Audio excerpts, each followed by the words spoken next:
went there to start a business, Coffee Shack Backpackers. And our guests, being young ones, were leaving a lot of clothes behind. And we, in the end, at the end of the first year, had a bloody room full of clothes.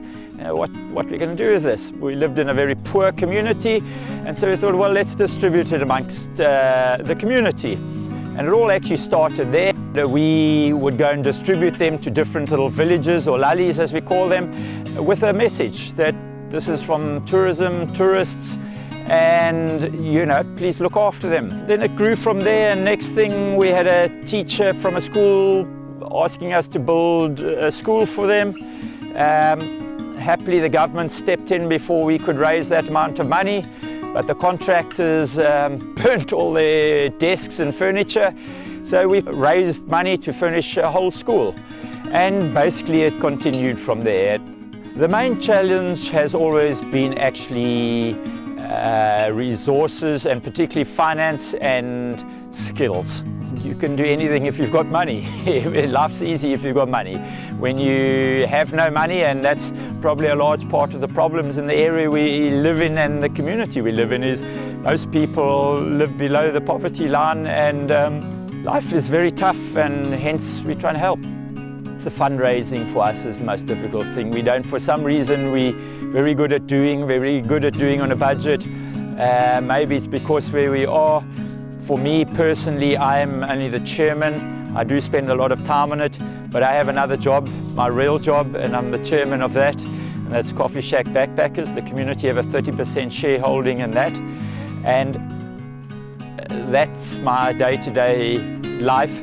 But for all of us, it's the endless curveballs that you get living in a remote rural area. Just when you think you're on top of things, the electricity is off, the water goes off, the cell phone towers go down, and this can happen for 3 days to a week, and your plans for that week are shot. Look, obviously it's very satisfying having a community that is improving and developing, and the happiness you see with people. Like everywhere, working with communities is a matter of trust. If you trust people and you get their respect and trust, you respect. And in fact, it's probably more respect is the core of the trust, you know. And with that, to be honest, I think that's what's made it work for us. And we've been there a long time. And people know that we're sincere in what we're doing. And to be honest, it's relatively easy, you know.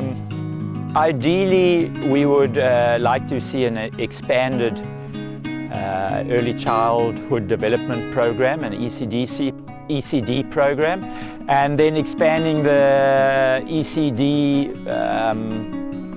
program throughout the Chesi region, so kids can easily get to school. The parents don't have to pay transport, which is the biggest cost that they have to pay. The second aspect would be afterwards assisting the schools in the area with an after-school program, that the kids come out of a ECD with a high standard and assist the schools improve the standards so that they are of the quality that we all dream of in South Africa.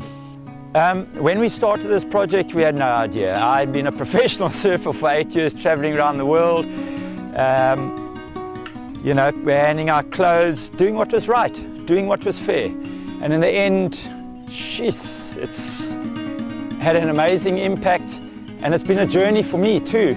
And it's gone from fairly naive, ignorant person, and you know, of how we work in this country, to starting to understand how incredible our country is and how complex our country is, and how little I actually do understand at the end of the day.